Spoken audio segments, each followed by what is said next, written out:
우리 이제 사도행전 3조에 걸쳐서 함께 살펴보도록 하겠습니다. 제 얘기 잘 들리시죠? 네. 네. 자, 사도행전 한번 살펴보도록 하겠습니다. 사도행전의 핵심 구절은 사도행전 1장 8절입니다. 우리가 잘 아는 말씀이죠. 오직 성령이 너희에게 임하시면 너희가 권능을 받고 예루살렘과 온 유대와 사마리아 땅 끝까지 이르러 내 증인이 되리라. 이 말씀의 근거로 사도행전 전체의 메시지가 짜여져 있는데요. 여기서 특별히 강조되고 있는 중요한 구절 단어들이 있습니다. 성령, 권능, 증인이란 단어와 지명으로서 예루살렘과 온 유대와 사마리아 땅 끝이라고 하는 이 지명인데, 이것이 사도행전에서 무엇을 우리가 살펴봐야 하고 배워야 하고 중심으로 봐야 되는지를 잘 설명하는 구절이 바로 이 사도행전 1장 8절입니다. 그래서 우리는 이 사도행전을 통해서 성령님에 대해서 집중해야 되겠고요. 그리고 우리에게 주시는 권능에 대해서, 그리고 우리가 증인으로서 부름받았다는 것, 그리고 우리가 증인의 역할을 해야 될 장소들이죠. 예루살렘, 유대, 사마리아 땅 끝이라는 단어에 우리가 좀 집중할 필요가 있어요. 이게 이제 사도행전을 보는 하나의 눈이고, 사도행전 1장 8절을 통해서 우리가 이것에 집중해야 된다라고 저자가 우리에게 보여준 내용인데요.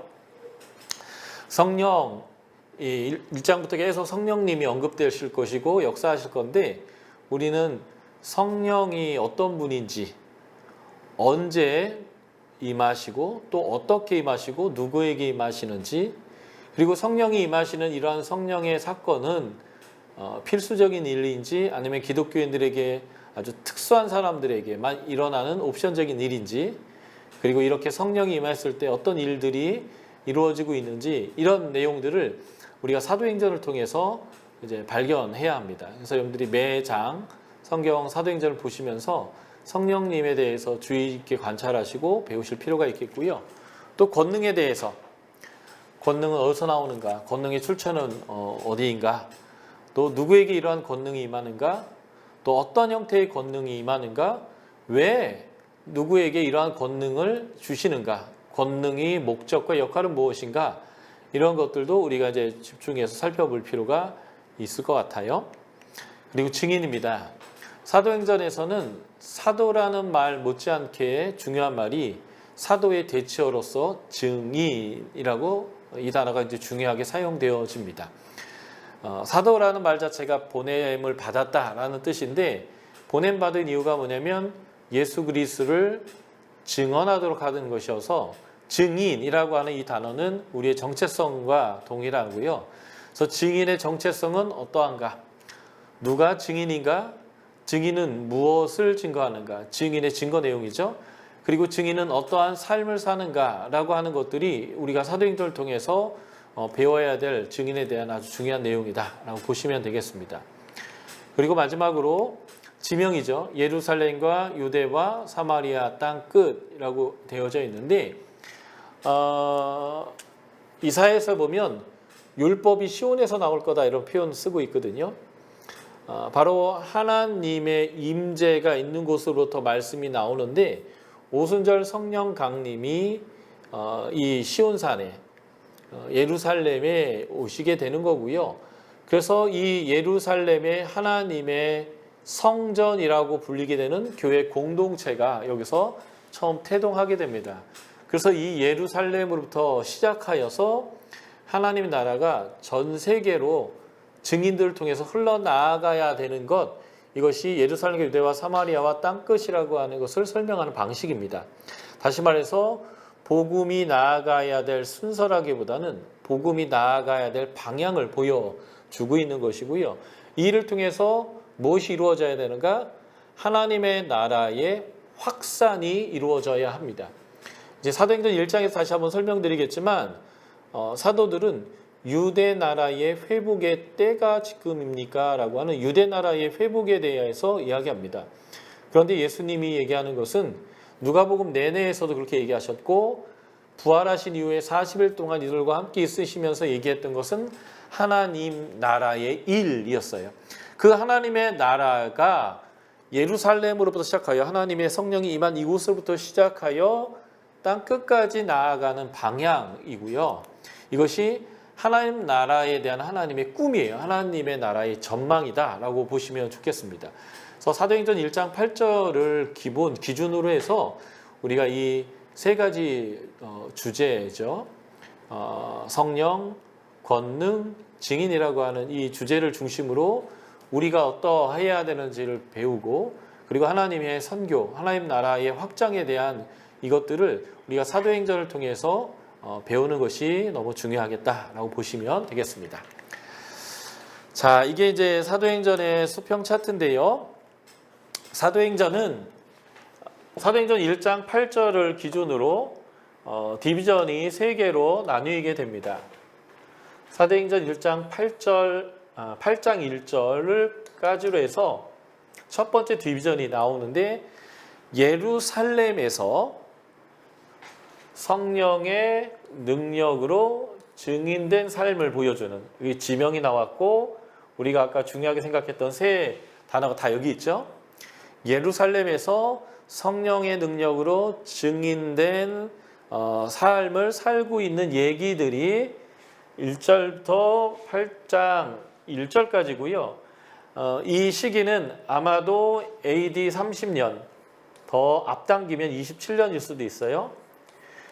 왜 27년으로 보냐면, 우리가 잘 알듯이 예수님을 죽이려고 했던 헤롯 대왕이 BC 4년에 죽었던 것이 이제 고고학적으로 발굴되면서, 예수님은 아무리 빨라도 BC 4년에 태어나셨는데, 헤롯 대제가 2살까지를 다 죽인 거 보면 예수님이 BC 5년이나 6년에 태어났을 가능성도 있어요. 그런데 헤롯이 죽기 직전에 태어났다라고 쳐도 BC 4년부터 30살쯤 되셨을 때 공생애를 시작하셨기 때문에 BC 4년부터 30을 더하면 이제 뭐 26년, 27년 이렇게 정도 될 것 같은데요.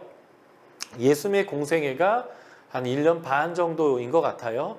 우리는 3년이라고 배웠는데, 3년이라는 게 요한복음에 6월절이 3번 있어서 공생애를 3년으로 계산한 건데, 그 요한복음 2장에 나온 6월절은 요한복음 13장 이후에 있는 6월절과 동일한 6월절이다 라는 것을 우리가 확인할 수 있어요.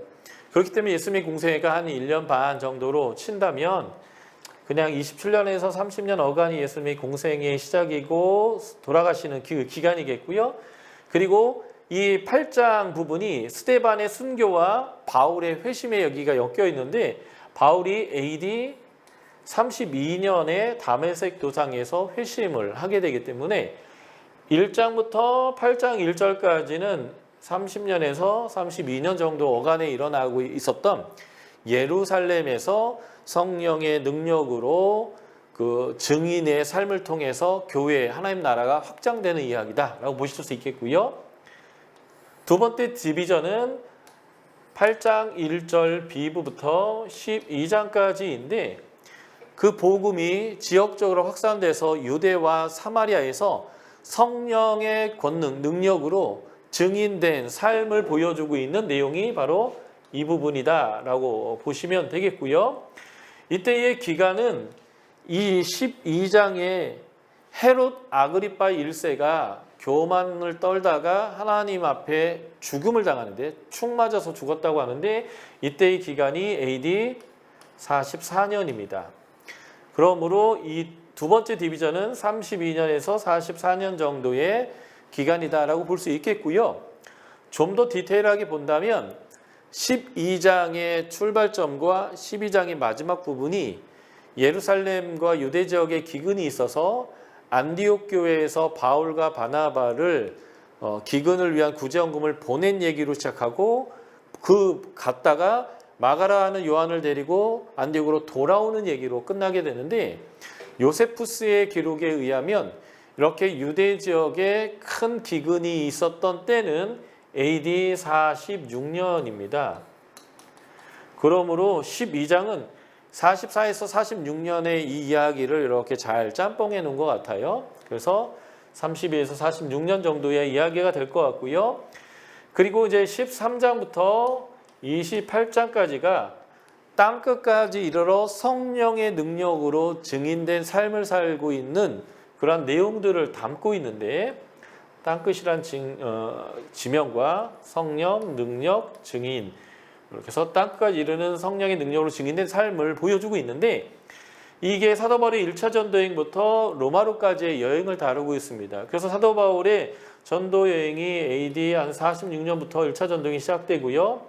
로마로 간 게 AD 60에서 62년이기 때문에 46년부터 한 62년까지의 기록이 13장부터 28장이다라고 보시면 좋겠습니다. 그런데 여기에서 우리가 주목해야 될 것이 있습니다. 그것이 뭐냐면 이 디비전이 나뉘는 이 부분마다 반복적인 패턴이 있다는 거예요. 그게 뭐냐면 AD 32년에 스데반의 순교와 박해가 일어나는데, 이 박해로 인하여 교회들이 흩어지게 되고 교인들이 흩어지게 되고 말씀의 확산이 일어나게 된다는 거예요. 그래서 유대와 사마리아 지역으로 말씀이 더 확장되어 나아가는데, 12장의 부분, 두 번째 디비전의 마지막 장에서도 보면 AD 44년에 헤롯의 박해로 인해서 야고보가 순교당하고요. 사도 요한의 형제인 사도 야고보가 순교당하고, 이때에 베드로가 체포되어서 죽음을 기다리고 있었는데, 날이 어두워져서 다음날 죽이려고 놔뒀는데 천사가 이 베드로를 풀어주고, 베드로가 교회에 돌아가서 나 풀려났다라는 얘기를 하고 어디로 사라져 버리게 되는데요. 아마 이 이후로 베드로가 유대와 사마리아 지역을 건너서 복음을 땅끝까지 가는, 그래서 베드로의 흩어짐과 말씀이 더 흥왕되어지는 얘기가 등장하게 되고요. 이때에 이제 바울이 등장하면서 이제 전도 여행을 하게 됩니다. 그리고 또 하나의 이러한 동일한 패턴이 3차 전도여행을 끝나고 사도 바울이 예루살렘에 도착했을 때, 사도 바울이 성전에서 붙잡히고 거기서 죽을 운명이었는데 천부장의 체포로 인하여 구원을 얻게 되는 얘기와, 그래서 지루한 재판이 2년 6개월 진행되다가 가이사에게 상고하여 그가 로마로까지 가게 되는 것도 역시 바울의 체포와 박해, 그리고 바울이 로마행으로 가고 하나님의 나라가 더 멀리까지 확산되어져 가는 이 반복 패턴이 이 디비전을 중심으로 있게 되는데, 이게 뭘 보여주냐면요, 하나님의 열심을 보여주는 것입니다. 선교는 우리가 순종하여 이루는 일도 있지만 전체적인 하나님의 의지와 하나님의 계획과 하나님의 열심으로 우리가 선교할 수 있도록 하나님이 밀어내고 계시는 하나님의 열정적이고 열심에 의해서 복음이 땅끝까지 증거됐다라는 것을 보여주는 얘기인데, 좀 이따 보겠지만 원독자가 데오빌로라고 하는 이방인인데, 이 데오빌로에까지 복음이 가게 된 것은 우연이 아니라 잃어버린 자를 찾으러 오신 예수님의, 다시 말해서 하나님의 계획과 의지와 열정에 의해서 복음이 그들에게까지 이른 거다라는 것을 명확하게 보여주는 그런 구조다라고 우리가 말할 수 있겠습니다. 그래서 이 누가복음과 사도행전은 연관성 있게 함께 보는 것이 굉장히 중요하죠. 신약에서 유일하게 이방인이 성경을 기록한 책이 누가복음과 사도행전입니다. 27권 중에 25권은 다 유대인의 기록이에요. 이방인이 이방인에게 예수 그리스도에 대해서 증거하고 있는 것이 누가복음인데요. 누가가 기록했기 때문에 누가복음이라고 이름했지만 정확히 말하면 예수 행전입니다. 예수가 무엇을 행했고 무엇을 가르쳤는지를 보여주는 것이고요. 그 예수님이 갈릴리로부터 시작해서 유대와 사마리아를 거쳐 예루살렘에 가서 십자가에 죽으시고 부활하시고 승천하신 것까지가 누가복음의 기록이고, 사도행전 시작에서 내가 이전의 책에 여기까지 기록했습니다 라고 얘기하면서 그 다음 이야기를 시작하죠. 그래서 이 예루살렘에 성령이 임하시면서 예루살렘으로 시작해서 유대와 사마리아를 거쳐 땅끝까지 복음이 이루어지는 이 총체적인 과정을 설명하고 있는 것이 사도행전입니다. 누가는 이 누가복음과 사도행전까지를 처음부터 기획했다라고 저는 믿습니다. 그래서 구조와 그 내용 자체가 완전히 병행을 이루고 있는데요. 내용이 너무 길었어요. 그래서 이것을 두 개의 책으로 두루마리로 나누었는데 고대에서는 하나의 책이지만 분량 때문에 두 개로 나눌 경우 앞책의 마지막 부분과 뒷책의 첫 부분을 겹쳐서 기록하는데 누가복음 24장과 사도행전 1장이 겹쳐져 있어요. 그리고 동일한 누가가 동일한 독자인 데오빌로에게 보낸 두 개의 책이고 그리고 사도행전에서는 앞에 보낸 책은 여기까지입니다라고 얘기하면서 이 두 책이 연결되어져 있다라고 분명하게 설명하고 있죠. 그래서 누가복음은 다른 복음서와 구분하기 위해서 누가에 의한 복음이다라고 누가복음이라고는 기록했지만 그 성격은 예수행전이고요. 그리고 예수님처럼 보냄을 받아서 예수처럼 말하고 행하고 예수님이 당하셨던 고난을 당하고 그래서 하나님 나라를 예수님이 확장하라고 했던 그 위임을 받은 자들이 하나님 나라를 확장하는 얘기가 사도행전입니다. 그래서 예수님과 사도행전에서는 베드로 1장부터 12장이죠. 그리고 바울 13장부터 28장까지 이 세 인물이 병행되어져서 베드로와 바울이 예수님과 동일한 부르심으로 동일하게 성령 받아서 동일한 성령의 능력으로 예수님이 가르쳤던 그 하나님의 나라를 능력을 가지고 귀신을 쫓아내고 병자를 고치면서 박해를 경험함에도 불구하고 그 부르심대로 순종하여 땅끝에라고 보여지는 로마에 있는 데오빌로에게까지 복음을 전했다. 우연이 아니라 하나님의 계획에 의한 필연적인 결과로 그들에게 복음이 이르렀다라는 것을 설명하는 구조로 되어져 있는 게 누가복음과 사도행전이고요. 그래서 예수행전에서 예수님이 무엇을 가르쳤는가?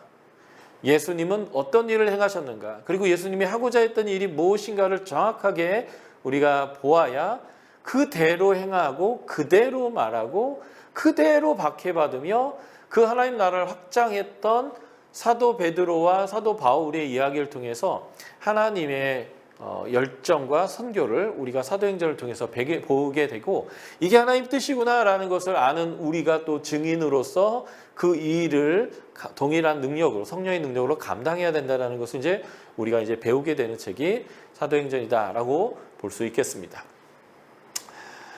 자, 사도행전의 역사적 배경을 한번 살펴보겠는데요. 분명히 제가 이전에 뭐라고 말씀드렸냐면 선교는 복음이 이방인 데오빌로에게까지 복음이 전파된 것은 우연이 아니라 하나님의 세밀한 계획이라 하나님의 섭니다. 하나님이 의도한 것이다. 하나님의 열정이 한 것이다 라고 말씀드렸어요. 그래서 이러한 선교와 복음 전파가 일어나도록 했던 하나님의 보이지 않는 손을 통한 역사가 있었다는 거예요. 이게 바로 중간사라고 하는 것이죠. 보통 우리가 신학교에서 배웠을 때는 중간사는 암흑의 시대라는 식으로 표현으로, 왜냐하면 그 시대에 사도도 선지자도 없었고 성경도 기록되지 않았다. 그래서 암흑의 시대라고 배웠어요. 그러나 저는 성경을 보고 성경의 역사를 공부하다 보니까 그 해석과 그 관점은 완전히 빗나간 거다라고 저는 확신합니다. 하나님은 분명히 그 기간 안에도 마카비 가족들을 통해서 하나님의 나라의 회복의 일을 위해서 하나님이 역사하셨던 그 역사가 분명히 있습니다. 뿐만 아니라 그때의 하나님은 다니엘을 통해서, 다니엘 시대 때는 하나님의 나라가 멸망하는 때인데 멸망의 이유는 불순종 때문이겠죠. 이것은 이미 시내산에서 맺었던 언약대로인 것인데 하나님이 이 시내산 언약에서 너희가 멸망당할지라도 포로에 끌려가게 해서 우리가 잘못했음을 깨닫게 하고 하나님께 돌이킨다고 한다면 다시 회복할 거다라고 하나님께서 약속하셨는데, 다니엘이 그런 하나님의 회복의 과정을 하나님의 계시 안에서 보았단 말이죠. 그가 본 것은 이거예요. 다니엘서 2장에 신상이 4개의 재질로 되어 있는 것과 다니엘서 7장에 4 짐승을 보았는데, 이게 바로 바벨론으로부터 페르시아로, 페르시아에서 헬라로, 헬라에서 로마로까지 이어지는 이제 그 과정을 이미 다니엘이 보았어요. 그래서 지금 헬라 지역을 거쳐서 지금 로마 시대까지 이르는 게 지금 이제 이 사도행전의 배경이 되는데, 바로 하나님이 이 섭리적 역사를 통해서 복음이 땅끝까지 증거될 수 있도록 하는 모든 준비와 환경을 다 하나님께서 다 만들어 놓으시고, 이때에 때가 참에 로마 시대 때에 예수 그리스도를 약속하신 메시아로 보내셔서 하나님의 나라의 일들을 본격적으로 시작하셨습니다. 그래서 사도 바울이 땅끝까지 복음을 증거할 수 있었던 그러한 역사의 상황과 모든 배경이 다 이루어졌는데, 그 첫 번째 내용이 뭐냐면 국경이 없는 대제국의 단일 문화권이라고 하는 것입니다. 하나님이 이 제국들을 세우고 폐하고 하는 이 방법을 통해서 동양과 서양의 통합까지 하나님께 이루시면서 일단은 국경을 없앴고요. 그리고 단일 제국 안에서 단일 문화권을 형성하게 했고, 그래서 이제는 헬라어를 할 수 있다라고 하면 전 세계 어디에 가서도 이 복음을 증거할 수 있는 환경을 제공했는데, 우리가 잘 아는 바울과 같은 사람 또는 바나바, 헬라파 유대인이겠죠. 그리고 헬라파 유대인 중에 한 사람이 있는데, 그 사람이 아볼로. 아프리카 알렉산드리아 출신이긴 하지만 알렉산드리아는 헬라 왕이, 톨레미라고 하는 헬라 왕이 세운 헬라 문화의 중심적인 도시, 아주 어마어마한 세계 최고의 도서관이 있었고, 헬라 문화가 꼽혔던 것이죠. 이러한 헬라어를 자신의 모국어처럼 사용하는 유대인들이 전 세계에 하나님이 존재할 수 있도록 나라를 세우고 폐하고 하는 이러한 역동의 시간을 통해서 국경 없애고요, 문화권을 하나로 묶어주고 하나의 언어를 쓰는데, 이곳에 최적화된 선교사들을 하나님이 만들고 계셨죠. 그게 바로 디아스포라 유대인들입니다. 그래서 그들은 비자 필요 없고요, 그 나라의 문화에 적응할 필요 없고요, 그 나라 언어 배울 필요도 없고요, 그 나라에 자기가 살고 있는 헬라 지역의 음식에 대한 거부감 없고요, 그냥 딱 그 나라 사람처럼 살 수 있지만 하나님의 복음에 무장되어져 있는 자발적이지 않은 비자발적인 선교사, 그러나 거기에서 완벽한 선교사가 되어진 상황들을 하나님께서 이 중간기의 시간을 통해서 만들어내고 있었다라는 것입니다. 또 하나가 하나님이 로마의 도로망과 도시문화를 통해서 하나님의 복음이 안전하고 신속하게 흘러나갈 수 있도록 하나님께서 준비하셨다는 거죠.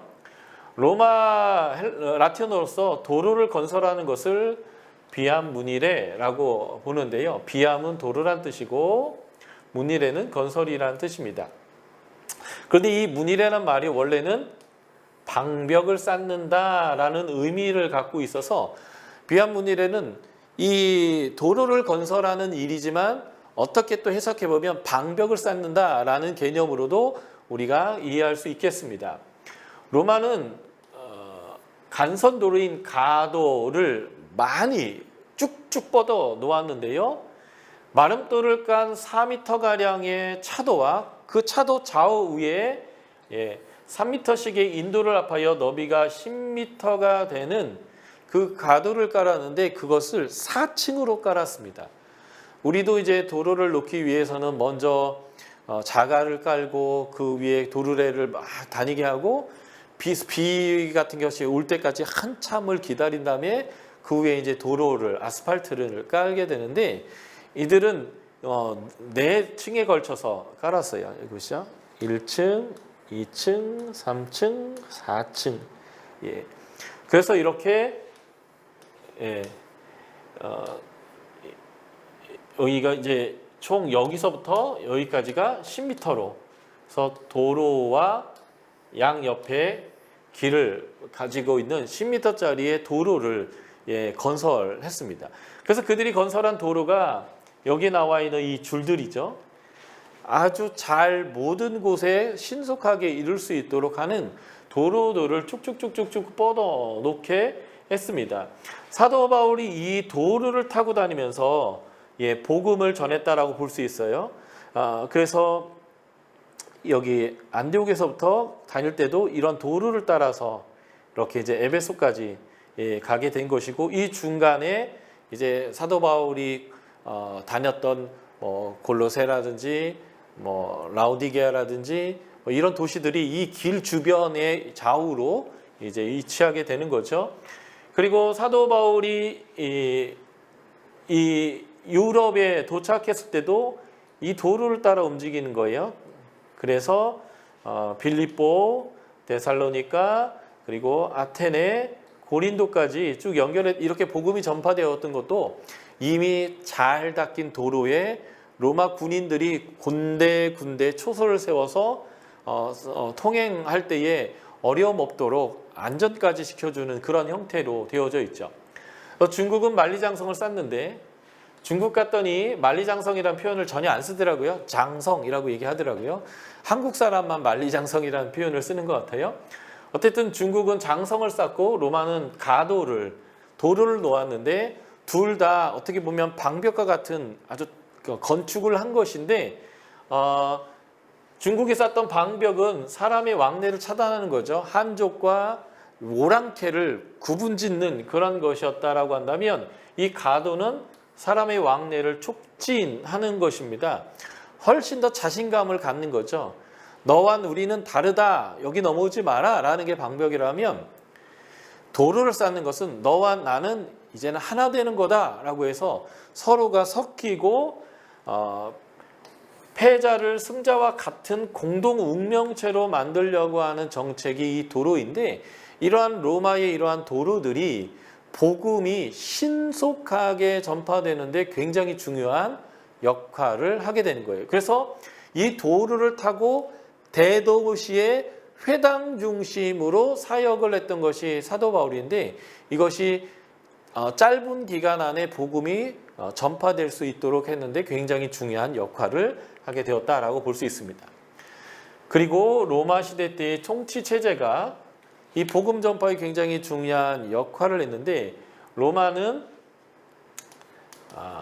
팍스 로마나라고 해서 로마의 평화를 유지하고 그 번영을 누리는 것을 굉장히 중요하게 생각했어요. 그래서 이 로마 이전에 헬라 시대 때부터 왔던 하나의 문화적 현상인데 그것이 뭐냐면 각 민족의 종교와 문화를 인정하고 존중하고 그리고 이 팍스 로마나의 협력만 한다면 자치권을 허용하는 거죠.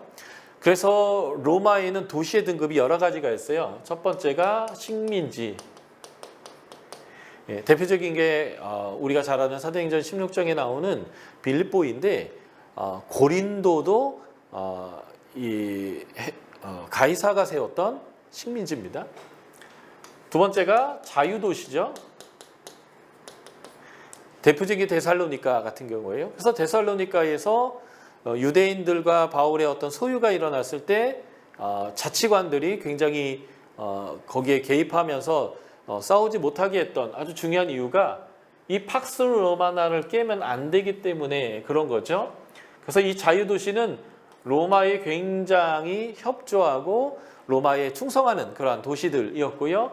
그 다음에 속주라고 해서 총독이 와서 군대를 데리고 억압하면서 직접 다스리는 그런 게 있었는데, 바로 이러한 로마의 자치권의 허용, 이런 것들이 굉장히 중요한 내용입니다. 그래서 나중에 이제 언제 기록했느냐라는 얘기를 제가 좀 더 하겠지만, 이런 팍스 로마나나 이 자치권의 측면에 반영돼서 복음의 들은 바 확실성이 원독자에게 흔들게 되는 이유들이 있을 거예요. 좀 이따 설명드리겠습니다. 그리고 이러한 로마의 통치제도 중에 하나가 중요한 게 뭐냐면 로마 시민권인데, 이런 로마의 평화를 유지하고 로마가 번영하게 하는 데에 기여한 자들에게는 로마 시민이 아니었지만 로마 시민이 되는 길을 열어서 굉장히 그들이 로마에 충성하도록 하는 제도가 있었는데, 사도 바울이 바로 이러한 로마 시민권을 갖고 있었고, 이 시민권을 적절하게 활용하면서 복음의 사역을 했던 것을 우리가 알 수 있습니다. 그런데 이 바울은 태어나면서부터 시민권자였다라는 표현이 사도행전 21장에 사도 바울이 예루살렘에서 잡혔을 때 전부장과의 대화에서 나오는데요. 이 말은 저는 이렇게 해석하는 거예요. 하나님이 하나님의 복음을 위하여 헬라어에 능통하고 하나님의 나라를 전하기에 충분한 지적 능력을 가진 헬라 교육을 받은 헬라파 유대인 중에 하나님이 쓰고자 하는 사람을 미리 로마의 시민권까지 획득하도록 하나님이 모든 준비를 잘 해놓으셔서 이 사람이 그 준비됨을 가지고 복음을 전했다는 거예요. 이것이 바로 하나님의 섭리 중에 하나였다라는 거죠. 하나님은 이러한 때가 찼을 때의 하나님 나라의 일을 위해서 굉장히 많은 준비를 하셨다는 겁니다. 그래서 로마 시민권이 굉장히 중요한데요. 로마는 이탈리아와의 동맹의 경험을 통해서 차츰 이중 시민권 개념을 발전시켜 나갔는데요. 다른 대륙에 있는 자기의 지방에도 이것을 적용하기 시작했습니다. 대표적인 게 콜로니아라고 하는 식민지인데 빌립보 같은 경우가 대표적이라고 하죠. 이 시민권 제도는 로마에게 충성을 다하도록 자극하고 촉진하는 역할을 했고요. 그래서 하나의 법 아래에서 전체 제국이 단일화하는 상징이 되어졌는데, 이러한 시민권조차도 하나님 복음에 도움이 됐다는 거예요. 시민권을 얻는 방법은 제일 중요한 것은 시민의 부모 아래서 태어나면 당연히 시민이 되겠죠. 이럴 때 그 사람이 로마 시민이다라는 것을 보여주는 출생 증명서가 발급됩니다. 사도 바울이 사울에서 바울로 이름이 바뀌는 시점이 사도 바울이 AD 32년 다메섹에서 사도행전 9장에 회심할 때 이름이 바뀐 것이 아니라, 사도 바울이 사울에서 바울로 바뀐 것은 AD 46년 1차 전도행하는 1차 전도행에는 사도행전 13장의 전도행 중간에 이름이 여기서 이걸로 바뀌어요. 그런데 이 바뀔 때도 이렇게 표현합니다. 사울이라고 하는 바울이 이렇게 얘기하다가 바울이 이렇게 바뀌어요. 원래 사울은 히브리식 이름이고 바울은 로마식 이름입니다. 바울은 유대계 로마 시민권자였기 때문에 유대 나라 이름과 로마의 이름 두 가지를 다 갖고 태어났는데요. 그래서 집에서 그냥 유대인들 이렇게 부를 때는 사울이라는 이름을 썼을 거고요. 그러나 자신의 시민권을 활용하거나 로마 시민이라는 것을 증명하려고 할 때는 바울이라는 이름을 썼을 건데, 바로 이 출생 증명서에는 바울이라고 써 있을 거예요. 그래서 자신의 어드밴테이지를 활용하려고 하는 전도 여행 때에 사도 바울은 사울이 아니라 바울이라는 이름을 1차 전도여행 때부터 사용하고 있는 것을 우리가 볼 수 있습니다. 사도 바울은 언제 시민권을 얻었냐? 태어날 때부터 시민권자였다라는 거예요. 로마 시민권 얻는 또 하나의 방법은 로마의 시민의 노예로 있다가 그 노예가 주인의 은혜를 입어서 해방될 때 시민권을 얻는데, 이럴 때는 투표권이 없는 시민권을 주어지는 게 보통이었고요. 그 사람의 성에다가 자신의 주인의 이름을 붙입니다. 그래서 누구의 종으로 있다가 자유인이 됐구나라는 것을 이제 알게 되게 있고요. 또 시민권을 얻는 방법은 제국에 특별한 봉사를 했을 때인데 그 특별한 봉사 중에 하나가 전쟁이 있을 때 보조부대에 입대를 해서 복무를 잘 마치면 제대할 때에 시민권을 받게 되어지는데 이런 사람 대표적인 빌립보였던 거예요. 사이사가 원로원에서 칼을 맞아서 죽은 다음에 그의 양아들 옥타비아누스와 안티오누스 그 가이사의 그 부관이었죠. 이 두 사람이 원로원과 전쟁을 할 때에 굉장히 많은 사람들이 이방인들이 로마 군대로 들어오게 되는데 그 전쟁을 끝내고 로마가 평화를 찾을 때에 군대들을 숫자를 줄이면서 다 퇴역시켰는데 그 퇴역한 군인들이 로마시엔 살 수가 없어서 빌립보에 로마와 똑같은 도시를 건설하고 거기에 시민권을 갖고 정착하게 했던 것이 바로 이 빌립보입니다. 이 특별한 봉사는 여러 종류가 있을 수 있을 것 같아요. 예수님을 죽이려고 했던 그 헤롯의 가문은 이 가이사가 전쟁 중에 어려움을 당했는데 굉장히 많은 도움을 줘가지고 이러한 로마 시민권을 획득하기도 하는데 아마도 바울의 가족이 명확한 것은 모르겠지만 바울이 태어나기 한참 이전의 세대에서 이러한 특별한 봉사를 통해서 시민권을 얻은 것 같아요. 사도행전 22장 28절에 나는 태어날 때부터 시민권자였다라고 하는 말을 보면 알 수 있고요. 그리고 이 특별한 봉사 중에는 많은 돈을 제국에 바쳤을 때 또 시민권을 얻는 방법이 있었던 것 같아요. 그래서 사도 바울을 예루살렘에서 체포했던 천부장이 나는 돈 주고 샀다라고 표현하게 되는데 그래서 이러한 특별한 방법으로 시민권을 얻게 되고요. 이 시민권을 갖게 되면 어떤 특권이 있는가? 투표권. 시민 노릇한다라는 것이 주인 노릇하는 거예요. 직접 정치이기 때문에 투표권을 갖게 되고 두 번째는 책치질과 같은 굴욕적인 형태의 형벌이 면제됩니다. 사도 바울이 그래서 빌립보에서 매를 맞았는데 니들이 내가 시민권자인데 재판도 없이 나를 때렸느냐라고 얘기했을 때 그 관리가 쩔쩔매는 것을 볼 수 있는데 이게 바로 사도 바울의 시민권이 갖고 있는 특권이었고요. 그리고 시민권자는 십자가형과 같은 아주 극심한 오랫동안 겪게 되는 고통으로서 면제당합니다.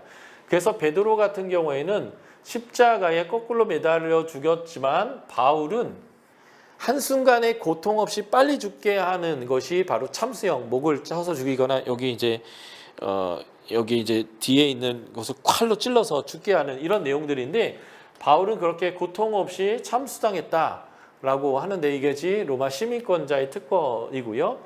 또 로마 시민권자들은 지방 관리들에 의해서 재판받은 그 재판의 내용이 만족스럽지 못할 때 황제에게 직접 재판을 요청할 수 있는 상소권이 있었는데 사도 바울이 이 권리를 이용해서 예루살렘으로부터 로마까지 로마 군대의 호의를 받아서 이동하는 것을 우리가 볼 수 있습니다. 그러니까 사도 바울은 하나님이 이미 준비해 놓으셨던 이 로마 시민권을 적절히 활용하면서 복음을 전파했다라는 것을 볼 수 있겠고요.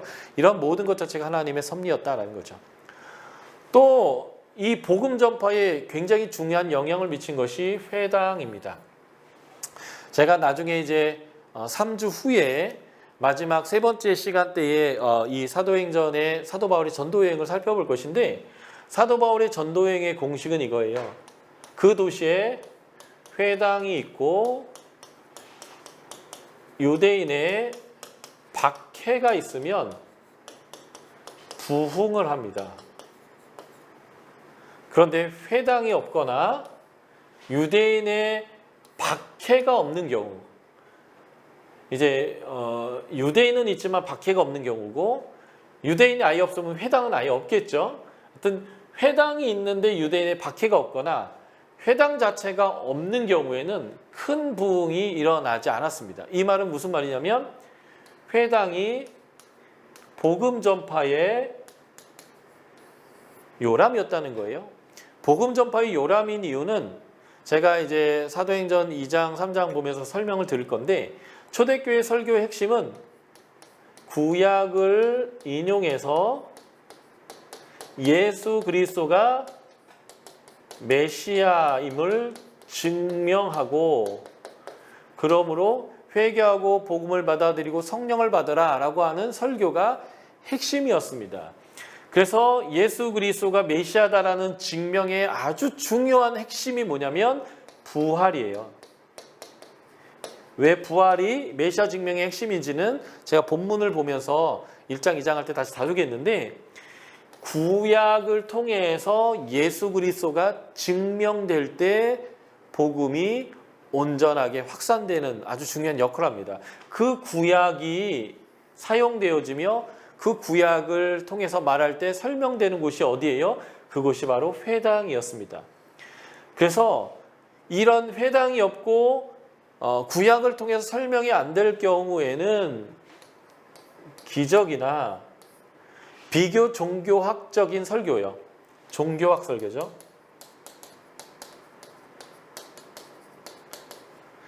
보통 모든 종교 가운데 있는 공통 분모를 가지고 예수 그리스도가 메시아다라고 설명할 때는 사람들이 오해하거나 제우스나 헤르메스와 같은 신이 내렸다라고 오해하거나 조롱합니다. 이해를 잘 못했어요.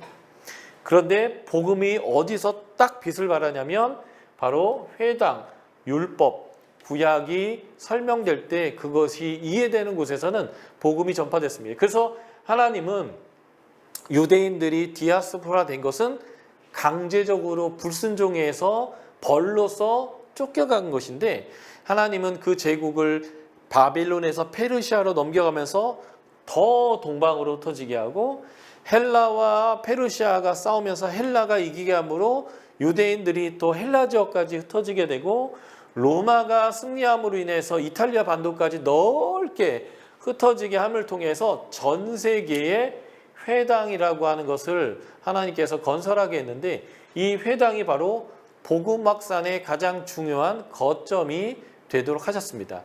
사도행전은 아까 제가 수평 차트 말하면서 디비전이 나뉠 때마다 강제적으로 하나님이 흩으셨다라는 표현처럼, 하나님은 유대인들이 불순종하여 하나님 나라에 확산하는 일을 멈췄을 때, 오히려 그것을 방해했을 때 하나님은 그들을 강제적으로 흩어져서 선교사로 파송해서라도 그 나라 그 땅의 언어와 음식과 그 문화와 모든 것들이 익숙해져 있는 그 땅의 선교사로서의 삶을 회당을 통해서 준비시켰고, 마침내 때가 참에 예루살렘의 시온의 하나님의 복음이, 성령님이 임했을 때에 그 성령을 받은 제자들 통하여 회당을 통하여 전 세계에 복음을 선포하는 일들을 하나님이 하셨다는 거예요. 이게 바로 하나님이 사도행전을 통해서 일하시는 일의 그 뒷배경인 중간기를 통하여 하나님이 이루신 놀라운 역사다라고 보시면 되겠습니다. 이 책의 중심 사상은요, 성령, 능력, 증거, 그 장소가 땅끝까지 라고 보시면 좋겠고요. 성령의 능력으로 복음이 예수 그리스도가 메시아다, 그가 부활하셨다 라고 하는 이 소식이 땅끝까지 증거되는 것, 이것이 이제 사도행전의 중요한 메시지고요. 누가복음은 잃어버린 자를 찾으러 오신 예수님이죠. 이방인에게 너희가 잃어버린 자인데 예수님 너희를 찾으러 왔어.